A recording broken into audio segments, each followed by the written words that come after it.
Hello and welcome back to the channel. Now, have I got an awesome video for you today. I've teamed up with Shannon Billows, my friend down in Melbourne, to celebrate me getting to Australia, and we're going to do a video on the 10 best pieces of advice we've got for you with regards to your fitness and your training.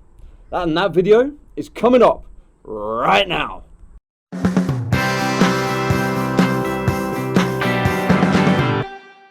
I'm going to let you in on a little secret for this one. I hate bicep curls. I'm not a huge fan of tricep extensions, and I've probably programmed them in my life for clients over the last 6 years of being a personal trainer, maybe a handful of times. One of them is very sport specific for a client, and the other one is he just enjoyed the burning feeling.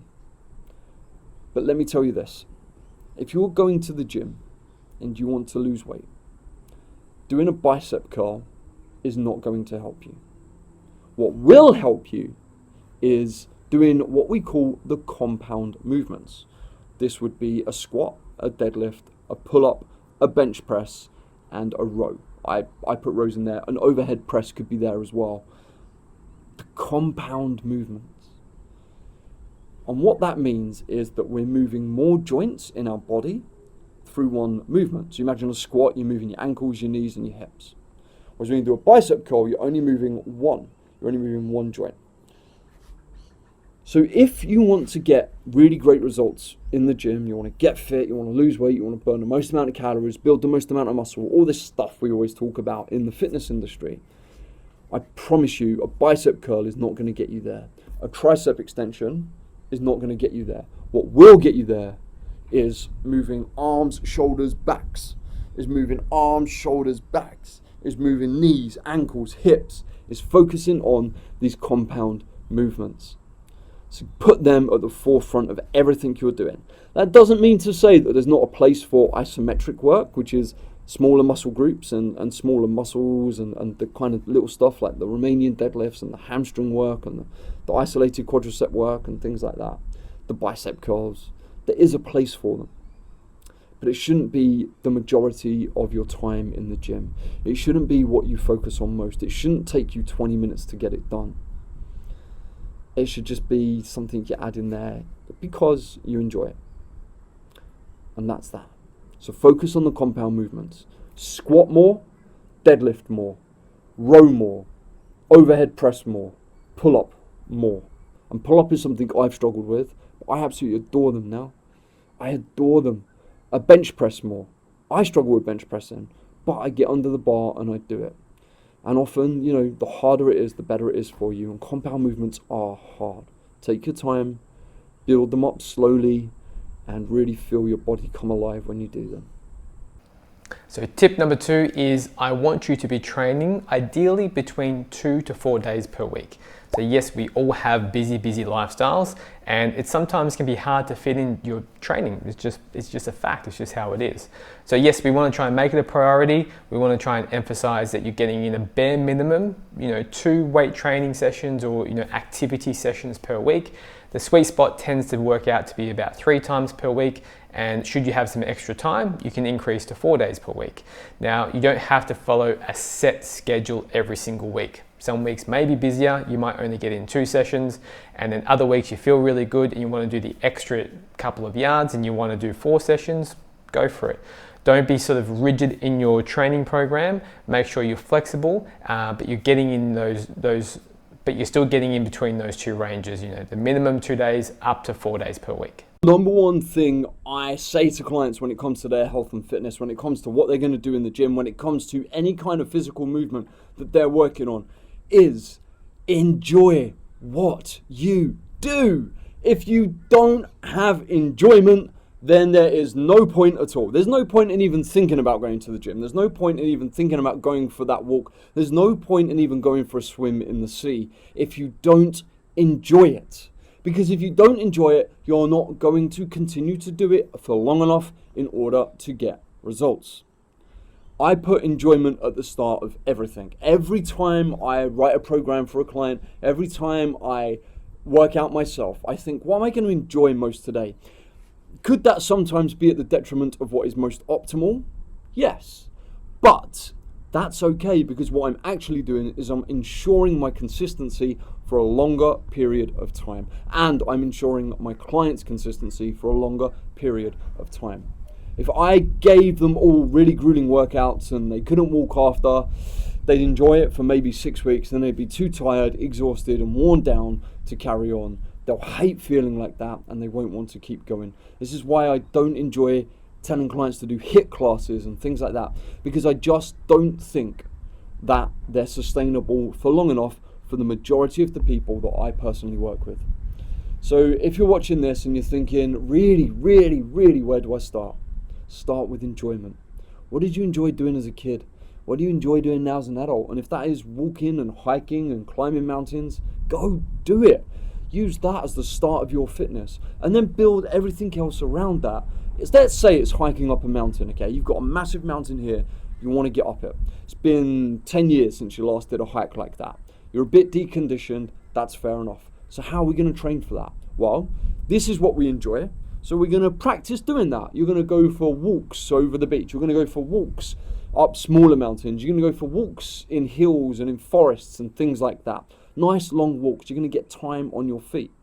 You're going to do that. And then around that, we might be able to think about, what shall I do in the gym in order to aid me getting up this mountain? What else can I do? Because if you know that your workout that day is there to help you get up that mountain, you're going to enjoy that workout so much more. You've got an end plan for it. You've got a process that you're going to focus on in order to achieve what you really enjoy. And that workout will be far better, rather than just going to the gym to slay calories. I can't remember a single human being who has actually said to me, I enjoy going to the gym to burn calories. That's not what the gym is for. The gym is there for our own movement. The gym is there for our own personal fun. It's our playground. It's there to enjoy movement. It's there to move your body. It's there to do these great things, and you have to enjoy it. If you don't, you just won't carry on for long enough.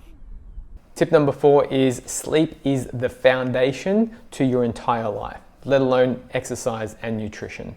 So if you can think of it in terms of a pyramid, because who doesn't love a pyramid, sleep's at the bottom. Without proper sleep, you're going to make life so much harder. And if you could improve any area of your life, I would suggest that you instantly start with getting better quality and more sleep every single night. And you're probably looking at me going, Shannon, I've got kids, it's hard, I work a stressful job and I have to have a social life. Yes, that's all true. But again, we have a priority. We want you to be fit, healthy, and lean. So focus on sleep, make it a priority in your life, and then every other aspect of your life will improve, including your nutrition and your training. I've got another question for you. How often should you change your workout? Every time you go to the gym? Once a month? Once every 2 months? I see people in the gym all the time doing a different workout every single time they're in there, and it is not going to help them. And the reason it's not going to help them, or it's not going to help you if you do that, is because you're not going to do anything for long enough in order to see results. Starting to see a pattern here. I would suggest that you stick with the same plan, the same 3 to 4 workouts every single week for at least 2 to 3 months. If you're really not enjoying it, you can get out after a month. But make sure that the reason you're not enjoying it isn't because it's not giving you results, it's because you just really don't like doing the movements. If it comes down to results, you haven't done it for long enough. Stop chopping and changing every time you're in the gym. Oh, I just fancy doing a bit of this, I fancy doing a bit of that, I'm going to go and do a spin class, now I'm going to go and do Les Mills. Stop it. Get your mind focused, cut away all the noise, and just bang. 3 months of this. Then when that 3 months is up, bang. 3 months of something that is built on, or is built on, what you did 3 months previous. And that is a form of progressive overload. You've probably heard the term progressive overload out there in the fit verse. And I've just made that up, by the way. And that is like, we're always trying to lift more weight. How do you create progressive overload in order to build the muscles? And that is, you add more weight, you do better form, you can add more sets, you can add more reps. Well, there's always a point at which you're going to hit a glass ceiling with all of those things. So another way of creating progressive overload is making sure that your plan from January to March builds a foundation. Your plan from March to May, end of May, start of June, builds on what you did in the first half of this year.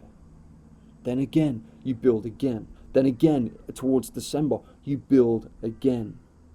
And constantly building both in your plans and within the workouts, within your plans, within the movements, within the gym, at the micro level of what you're doing, you can create more progressive overload. And that is going to create amazing results. So stop switching every time the wind changes. Stop just rolling about with the weather. Get a plan, stick to it, and you'll get great results. Tip number 6 is we want you to get adequate protein for your recovery. So if you're in the gym 2 to 4 days per week, you're consistently lifting heavier weights over time. If you're not getting adequate protein, you're not going to be getting enough of the base building blocks of protein to help you build muscle or recover properly. So the current recommendations in terms of the evidence that we have available is we want you to be aiming for anywhere from 1.6 grams per kilogram of body weight per day up to 1.8 grams per kilogram of body weight per day for your protein intake. Now, to give you a general guide, for most women, it's probably going to be around 100 to maybe 120 grams per day. And then for most men, it is a little bit higher in the ranges, usually roughly somewhere in the range of 130 up to about 170 grams per day. Next up, you must stop relying on motivation to get you to the gym. Stop relying on motivation to get you fit. Stop relying on motivation, full stop. Motivation doesn't actually exist. What is motivation? Define it for me.